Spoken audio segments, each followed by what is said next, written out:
How's everybody doing? My name's Mike, and we got Mr. Joe hanging out with us today. So what I'm going to do with Joe is we're going to practice our thresholds.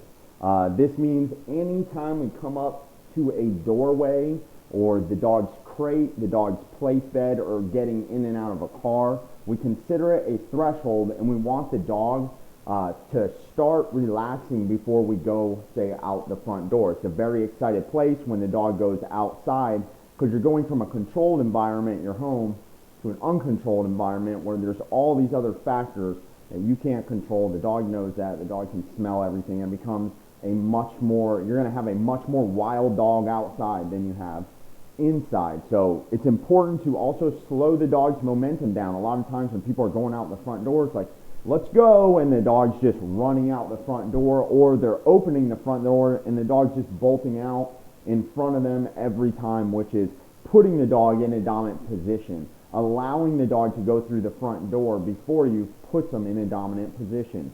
Now, when I say allow, that just means that you did not effectively stop the dog from going out in front of you. Same thing with walking on the leash. If the dog's allowed to pull, that's because someone did not stop that dog and communicate to the dog in a way they trust, understand, and respect. So we're going to go ahead and start practicing this threshold so you can see what that looks like. And if the dog was rushing every day through the front door, this is what I would practice with them. I would make this an exercise. 5-10 minutes each day would just be through the front door, and I'm not even going to let him go outside as we practice this. He's not going to end up actually going outside. He's going to go back on his place bed. So the dog learns, just because we're at the front door, he's not going to be so excited, because we're not always going out to the road or outside when we go up to the door, because we're now practicing it as an exercise. So let's go ahead and go. Heel. So the protocol for the front door, we walk up to the front door and we ask the dog to sit. Good boy, good sit. We give them some praise when they sit. The protocol is to sit, and then when the dog is calm, then we can walk through the door and we ask the dog to heel before they get out of that sit. We want to open the front door, and we want to give them the command to go through the door. So sit. I want to say sit we don't say stay. We'll just give him the same command to remind him what we want. Sit.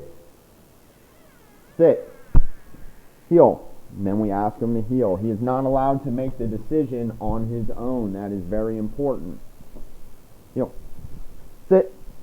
See, now he wants to go that way. That's why this is good for him. Heel.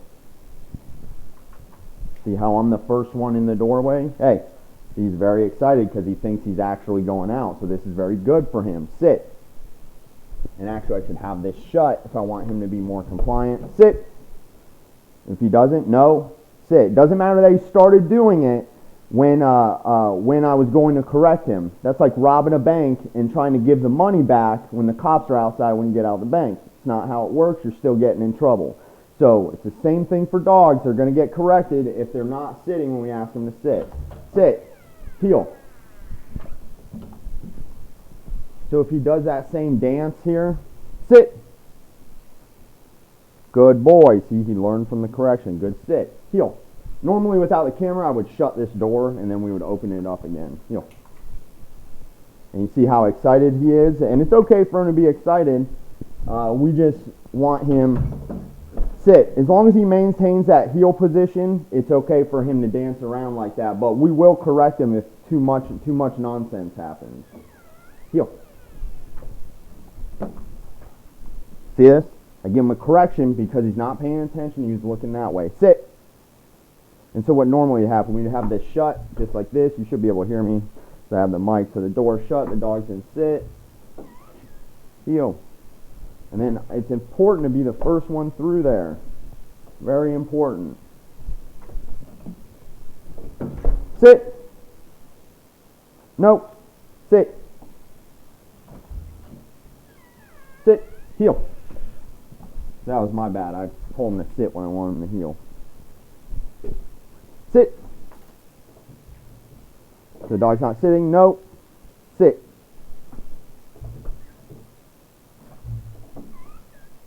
Heel. And I can move as slow as I want. It's important not to give them momentum and rush with them. It's important that you, the owner, heel. Take your time.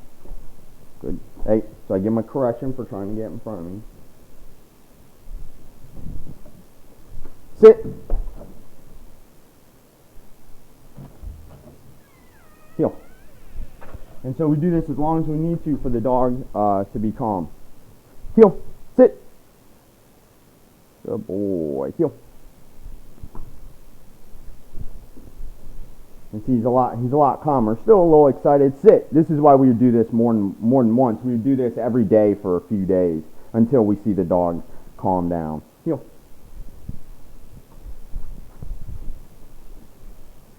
Good. Sit. So you made a decision to turn with me. That's what we want. Nope. Sit. Heel. And this is how the dog learns to sit when you ask him to sit as well. Sit. Good. Good sit. Heel.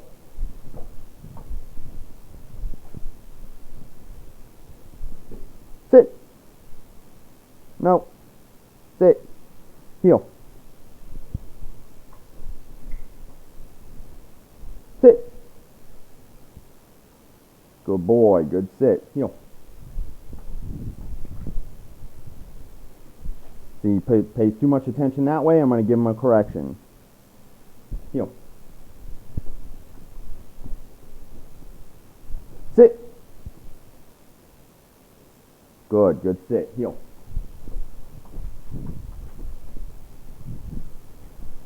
Sit. Heel. Sit. Good boy. Heel. Sit. No.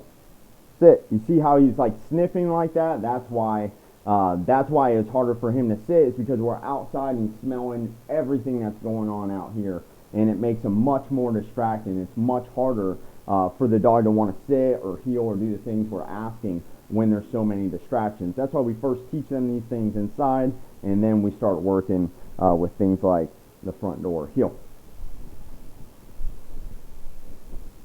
Sit. No. Sit. Heel. No. No. Heel. See how he's sitting, kind of facing that way? Heel. Sit. Heel. All right, so that's how we would work them. Heel. That's how we work them, and that's just one session. His first time going in and out of the door in that manner. We've done that with place. We've done that with his crate. It's a pattern for him that he needs this exercise for the things that excite him. Again, that's the first time of him going in and out of the door, not actually being allowed to go outside and go to the bathroom. So he's much more excited as we would come back in because he wants to go outside. He's protesting. He's excited to go outside. So it's important to desensitize the dog to these thresholds. And again, if you're having trouble with your dog in the crate, place bed, front door, with them getting on and off excited, then the idea is to make it an exercise and now practice this exercise with them until they are desensitized to the exercise.